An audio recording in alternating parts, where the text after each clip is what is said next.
Yo, what's up guys, and welcome back to a brand new video and back to Dream Machine Creations. And in today's video we are going to be redesigning Gwen Tennyson from the Ben 10 series. I'm doing a complete breakdown of how I created this character, so without further ado, let's just jump right into today's video. First of all, I actually forgot to do like a recording when I did the original sketchbook, because I've seen that many times. You've seen me do, you know, the base up, like the quick design for the layout for the face, so you've seen that a million times. If you want to really see it, you can go watch another video. But anyways, overall, I was really happy with how this design turned out. I did have to move around a few things, you know, just kind of see how I wanted the layout to be. I did move around the eyes and the mouth a little bit just because I wanted to have these features really make sense. I wanted to give her very strong cheekbones and, you know, just like a very attractive kind of face, you know, like generally attractive. So I did play around with the features quite a lot. I tried to get the symmetry really good. So you'll see in like a bit that I do flip the canvas, you know, just like to have it be something symmetrical, because as we all know, like faces are more attractive, or like they're seen as more attractive by society if the features are more symmetrical. So for the body, I don't really do like layouts for bodies all that much, so the anatomy isn't as great as it can be. And I do actually remember that I didn't want to, at first I wanted to do something where I had the hand up in the air, but then I decided to go against that. I went in with like a quick design. So the idea that I have for this video is basically that I want her to glow from the inside. I want the anodite to really like be in there and like shine through. So originally what I wanted was to have it like light up the skeleton from the inside. So you'll see that I'm sketching out the skeleton and, you know, just like laying out a few arteries. Now this was all just like rough designs, just so I could have an idea of what I wanted. And as you can see, I'm actually using like a lot of the colored lines, because as I have explained in a previous video, using colored lines actually, it makes it seem as though it's less permanent. So that's kind of where I went with that. I did like try to block in a few colors like I did in the previous video where I worked with values, because I thought, you know what, in this video I might do the same thing and work with values instead of working with color. But in a little bit you'll see that I actually changed that, because working with values on this design didn't seem all that like good. I did play around with the values and tried to, you know, just have a rough idea of where the values would be at, but I really didn't like the gray and black and white. It just didn't work in the way that I wanted. So I actually just, at this point, this is all temporary. I'm going to delete this in a second, because none of this is permanent. I'm gonna delete it. I did like play around with the features and try to add in the, you know, shadows and highlights into the areas where they would normally be, but then by the end, when I do see the face and how it looks, I really don't like it. So I actually decided to go in with color instead, you know, and just like play around with the color. Basically, like the design for the face, I tried to keep it soft and very appealing. I did use reference, of course. It's very important to use references. This isn't a particular face, you know, it's not a specific face that you can reference. It was a design that I did, and I just used reference to make sure that the shadows and highlights were all, you know, in the proper places. Of course, the faces that I used had like very natural looking makeup, so I did try to emulate that by not giving like too much detail on the face. I did spend quite some time on creating the face because I wanted it to look pretty good. I do darken up some areas, you know. I have like the soft blends and soft shadows and highlights, you know, where it's kind of like just fluffy and soft and round, but then I also have the hard shadows and hard highlights, because that's what's going to give it, you know, the depth and, you know, the detail that you really want in the end result.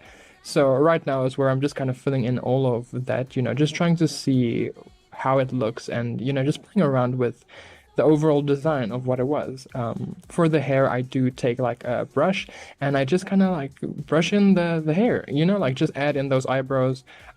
For the lips, of course, you know, like we want it to seem very appealing and very attractive.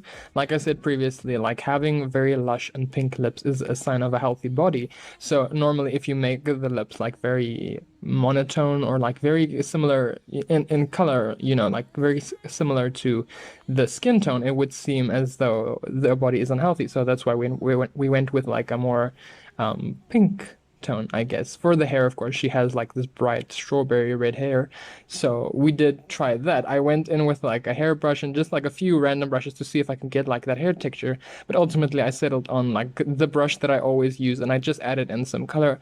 of course, I wanted to see how it would look first, so I just went in with a bunch of random colors, like variations of that hair color that I originally put in as the base color, and I just like played around with these colors. I obviously I started with a darker tone and then just lighten it up gently, adding all the highlights to the places where I want, and you can really just like add as much or as little highlights as you want. This is kind of just how I do it. Like, this is my approach for hair. It's been my approach, like, traditionally this is how I do hair. And having access to all of these colors that I do have access to with a digital artwork, it's much more like easy, and I don't know, it made the hair come out really well. I'm very, very happy with how the hair turned out. It looks really good. I like all the variation of color, and it just turned out really nice. So I'm really, really happy with it. With the second part of the hair, actually, I started with the shadows instead, and I eventually went over to the highlights, which was a little bit different than the original process that I had, but it still works out the same. That's just like how I naturally approach, like doing hair for me. And I am really happy with how it turned out. Of course, then I would have to do all the other skin tones. And as you guys might see, I have a layer like dedicated to the skin layer where I can just like reference it and have all, the skin details on one layer. At some point, I do actually decide to add everything on that same layer, except for the hair having that on its own layer.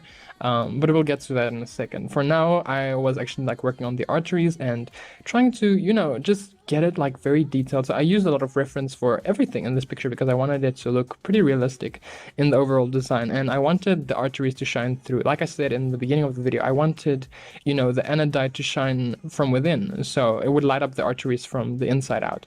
So that's kind of what I did. I had the arteries like in the areas that I thought it would be highlighted in, and yeah, I did try to put in a lot of effort and, detail into those designs.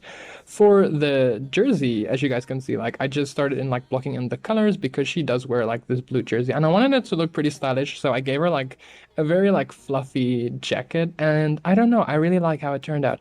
I did go in with another brush. It's like a speckled brush, I think. I'm not entirely sure what it was called, but that brush is basically like a texture brush, and I used that to give it like that texture of a jersey because what, I really wanted it to have that like bubbly texture, because I don't know, like it seems so good. Like having a lot of textures in your images, it just makes it seem more like interesting to your eye, and when you are watching or seeing something, your mind actually does enjoy seeing it because it's like really interesting. There's like a lot of textures you can enjoy. For the jersey also, something that I did want to do is like add in those I guess like the edges for the jersey, but that didn't work, so we left that out. Then I just went in and like did all the detail work. Something that I also love to leave into my artworks is like the sketch lines of the top layer, where it's just like the sketch that I did. I just lower the opacity so much so it's not as visible, but I do like having it there, just so it has like a little bit of nuance in the sketch. I guess that's just like a stylistic choice, but I'm really happy with how it looks at the end. So yeah, of course, like having these pieces of the shirt stick out, I do add in some color, just some whites and grays, because on a white shirt that's kind of where that would be. I just add in those details. And as I'm like doing this, I'm thinking to myself, like, how does that shirt really stay white? Because I don't think it stays white. You know what? Like, they're always busy, like being busy, and there's like dirt and things. How does the shirt actually stay white? But anyways, here with the legs, I did like rudimentary shading as I did with the face and everything. And of course, like adding in those arteries. Once again, I did use reference, and you know what? In the end, I feel like the arteries on the legs, they were really pronounced. Like, they were very, very visible. I did a sketch in a hand. Hands are hell to sketch. They're the worst part of anything to sketch. I hate sketching hands. They're so difficult to sketch. And it's something I don't really like about the hands that I made. They kind of look like sausages, but it's fine. It's fine. Like, we made it work. The thing I didn't like, the reason I wasn't worried too much about these hands is they would be concealed by like the mana. So I could get away with like having her have all sausage fingers, but that's okay. That's okay. I did want to add in some details. So I actually do also add in arteries for the hands, having that. Oh, I remember this, like the dirty fingernails. Oh, this was disgusting. I actually did like sketch out the nails, and they kind of look dirty. So I decided to go in with a pink nail polish. She seems like she's that type of girl. She that type of girl, you know what I'm saying? So of course, like having it glow from the inside, I would have to light up certain certain parts of the body. I wanted to say areas, certain areas of the body. And so I went in with like some highlights and, you know, just try to lighten up that area. I wanted it to glow kind of. So with the white eyes, I could get away with like having it glow, you know, just adding some, you know, just a low opacity pink shine to it. Of course, like adding in those whites and details, I wanted it to seem as though, you know, that light was really shining through. And something that I also added was, you know, the fact that the light would probably like reflect into the eyes or like from the eyes. And I thought it would look like interesting having, you know, the eyes, like the arteries around the eyes just glow as well. But in the end product, you don't really see it. You know, at this point, I'm just adding some details and trying to get it looking interesting. So for the mana, I actually didn't end up using the circles, you know, as she does with like in the cartoon, but I actually just added in a lot of colors and made it seem like energy flowing from her, because that's kind of, you know, what is happening, you know, like she is an energy being trapped inside that body. So I really wanted that to be there. I did try to do like just like a glowy outside, but that didn't work for me, and so I decided to go in with like this oil brush and just like smear it around, and I really like how this turned out. It actually gives like a very marbly effect, and I loved it so much. Like, it looks so good. I do end up playing around with like highlights and things in the hair because, you know, as this is a lot of energy, it would reflect light on the hair. And I did mess around with like the type of layer that I wanted. I did the same thing for the background, where I just kind of like did the oil spills and then just played around with the smear brush to give it that little wonky feeling. For the background itself, I wanted to do something blue but ended up on a pink, and I'm really happy with how that turned out. Now, before I give you a look at the final result, I really hope that you guys enjoyed today's video, and if you did, please make sure to give it a big thumbs up down below and let me know if you enjoyed this style of recording, making it more digestible and making it more like a hands-on experience where you can actually like see how I approached this whole endeavor. With that being said, here's a look at the final result. For my broken heart, no remedy, but maybe if you stay. But that is all that I've got for you guys today. Thank you so much for watching. I really hope that you enjoyed it. And if you would like to see me recreate any other characters in my own style, let me know in the comments down below. If you enjoyed today's video and would like to see more content like this, consider hitting the subscribe button, and I'll see you in the next video. Always be creative, stay artistic, and I'll see you soon. Bye guys.